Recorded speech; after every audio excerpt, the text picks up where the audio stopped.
कभी भी किसी भी सब्जेक्ट में, जैसे हम क्या होता है, ऐसे आपने कहा कि सर हमने ये वाली बुक खरीद ली, वो वाली बुक खरीद ली, कुल्लर खरीद ली, फलाने खरीद ली, कोई बात नहीं है, सारी बुक्स बहुत अच्छी हैं, लेकिन अगर आप बिगिनर हैं, अगर आप तैयारी की शुरुआत कर रहे हैं, अगर आप एक आध अटेम्प्ट नहीं दे चुके हैं, तो आपको मैं यही कहूंगा कि हमेशा जब भी आप अपनी शुरुआत करें, राइट, जब भी आप अपनी शुरुआत करें तो आप हमेशा अपने बेसिक फंडामेंटल के साथ शुरुआत करें। क्लियर है दोस्तों?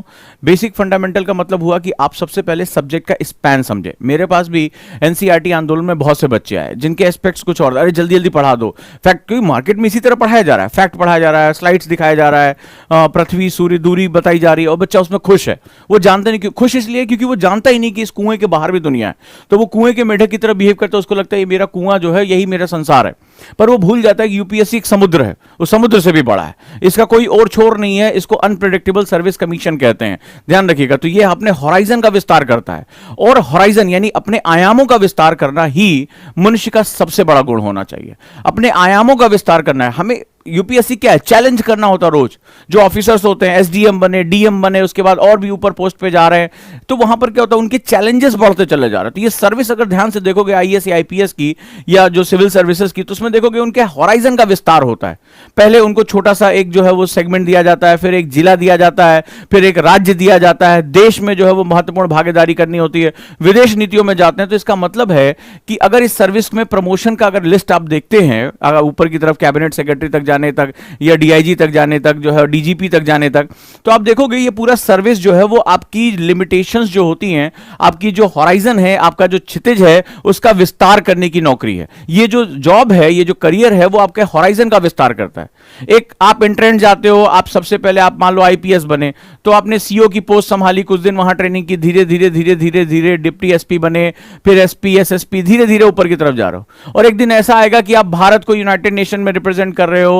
अजीत डोवाल साहब आईपीएस अधिकारी तो थे, आज भारत में जो है एससीओ की मीटिंग में जाकर इंडिया को रिप्रेजेंट कर रहे हैं। क्यों? क्योंकि उन्होंने अपने हॉराइजन का क्या किया? विस्तार किया।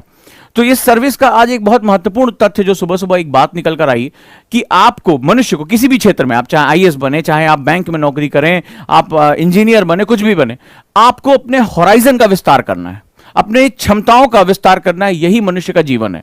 किसी ने मुझसे पूछा था कि जीवन का उद्देश्य क्या है सर?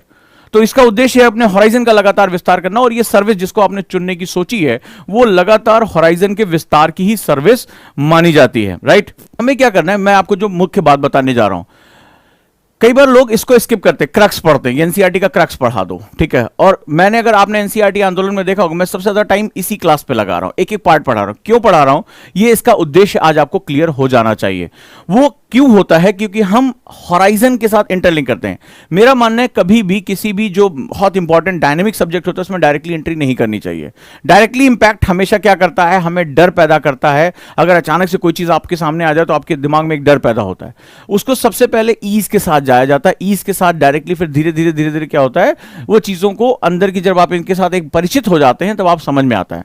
तो 6th क्लास की एनसीईआरटी का पर्पस क्या है? सबसे पहले, जैसे इसमें कुछ चैप्टर्स है, आप ध्यान से इसको चाहें तो लिख भी सकते हैं मेरे साथ, और इसमें कुछ चैप्टर्स हैं जिनको आपको समझना पड़ेगा। इस चैप्टर का जरा विस्तार देखो।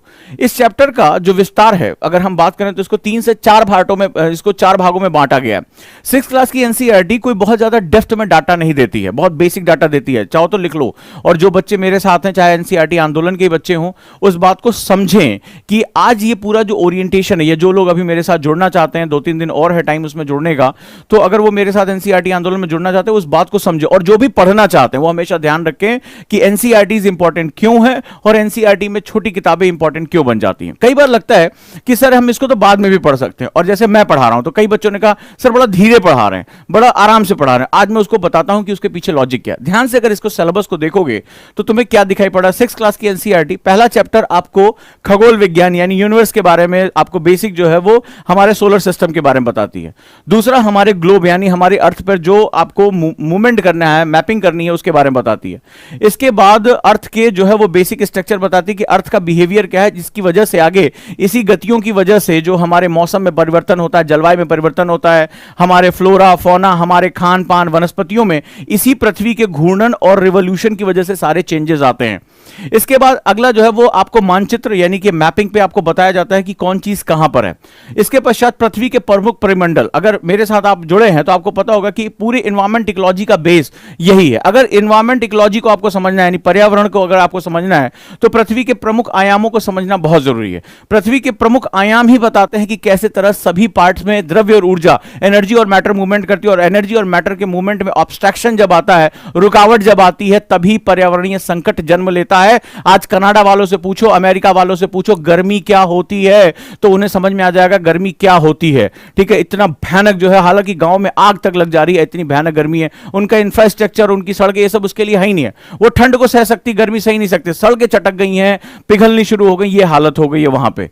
राइट, तो अब फिर ऐसा क्यों हो रहा है? ये पर्यावरणीय संकट, ये जो आपका सेगमेंट है हीट डोम, क्यों जनरेट हो रहा है? ऐसे क्यों बार बार हो रहा है? भारत में बार बार चक्रवात क्यों आ रहे हैं? भारत, ये पूरी दुनिया में जो फ्लोरा एंड फोना का चेंजेस हो रहा है वो क्यों हो रहा है? किस तरह से हमारे सामने एक बड़ा संकट, और क्यों यूनाइटेड नेशन को ये कहना पड़ गया कि कोरोना तो एक झलक थी, अभी ये महामारी नहीं है। एक्चुअली अगर देखोगे, सबसे बड़ी महामारी कुछ सालों के अंदर जलवायु संकट के रूप में आ रही है, एनवायरमेंटल क्राइसिस के रूप में आ रही है, जो इससे कहीं ज्यादा भयानक विनाशकारी होगी और इससे ज्यादा जिंदगियों को लील जाएगी।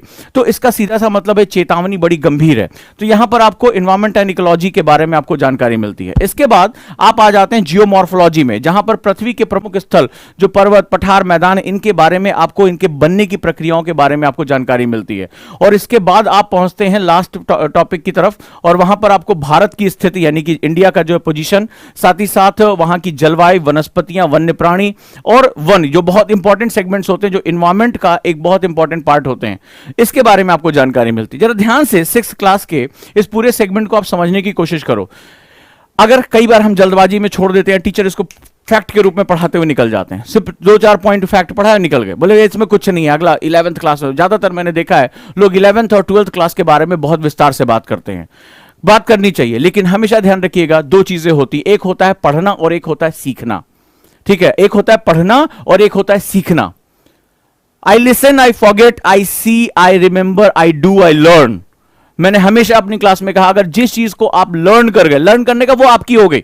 एक बार आपने चाय बनाना सीख लिया, यू लर्न, आपने पढ़ा नहीं, चाय बनाने की किताब पढ़े, अच्छा पानी को इतने डिग्री सेल्सियस पे गर्म करें, अच्छा चाय पत्ती को 2 चम्मच या 1 चम्मच डालें, अच्छा इसमें चीनी डालें, इतनी देर गर्म करें, आपने पढ़ लिया, आपने रीड कर लिया। पढ़ना इसको कहते हैं कि आपने चाय बनाना, साइकिल, अच्छा साइकिल पे आपको पहले ऐसे चढ़ना होता है, सेंटर ऑफ ग्रेविटी मेंटेन करनी होती है, पैडल को जो है 1 by 1 मारना होता है, रोटेशनल जो है वो फोर्सेस जनरेट होती है, आपने पढ़ लिया।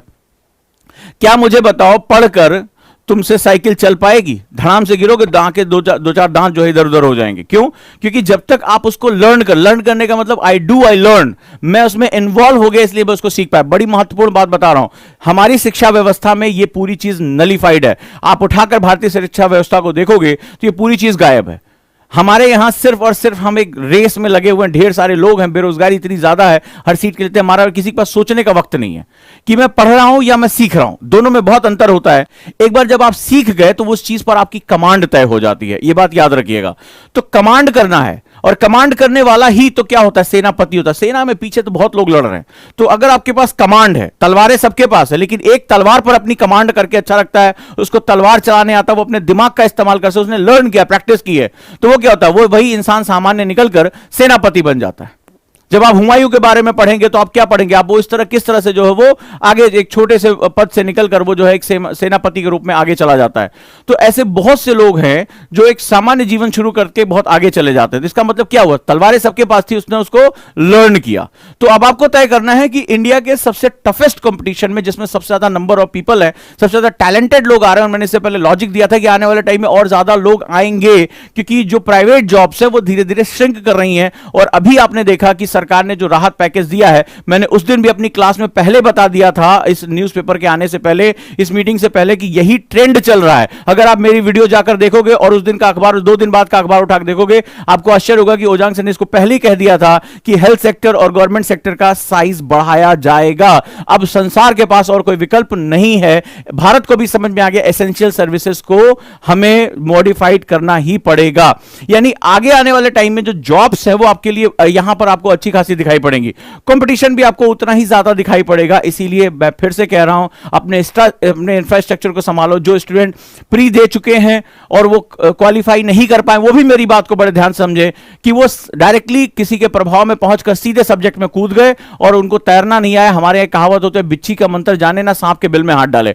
बिच्छी का मंत्र यानी बिच्छू जो होता है उसको पकड़ना तरीका पता नहीं, सीधे सांप के बिल में हाथ डाल दोगे तो सांप तो डसेगा भाई, ठीक है। बिच्छी के काटने पे हो सकता है बच जाओ, सांप के काटने पे बचने की संभावना नहीं होती है। सीधे कूद पड़ते हो बड़ी बड़ी किताबों का नाम लेते हो और वहां पर मामला साफ हो जाता है।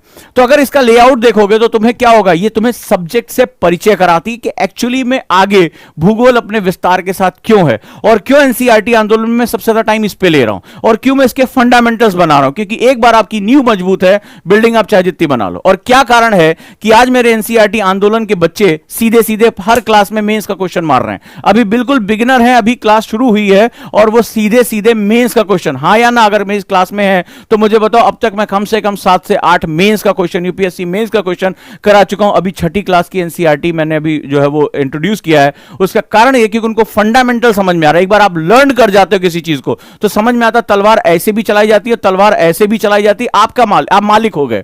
तो जो आपको रीडिंग और लर्निंग के बीच का जो अंतर है वो आपको समझना, मैं पढ़ रहा हूं, मैं सीख रहा हूं, इन दोनों के बीच का अंतर जिस दिन आपको समझ में आया, पहले अटेम्प्ट के बाद समझ में आया, छठा अटेम्प्ट खराब करने के बाद समझ में आया, कभी भी समझ में आया, उसी दिन आप समझ जाओगे कि अब आप सीखने की प्रक्रिया में शामिल हो गए। और आप अगर यह सोच रहे हैं कि आप इस रेस में अकेले हैं, आप इकलौते हैं जो एग्जाम देने, तो आपकी बहुत बड़ी गलती है।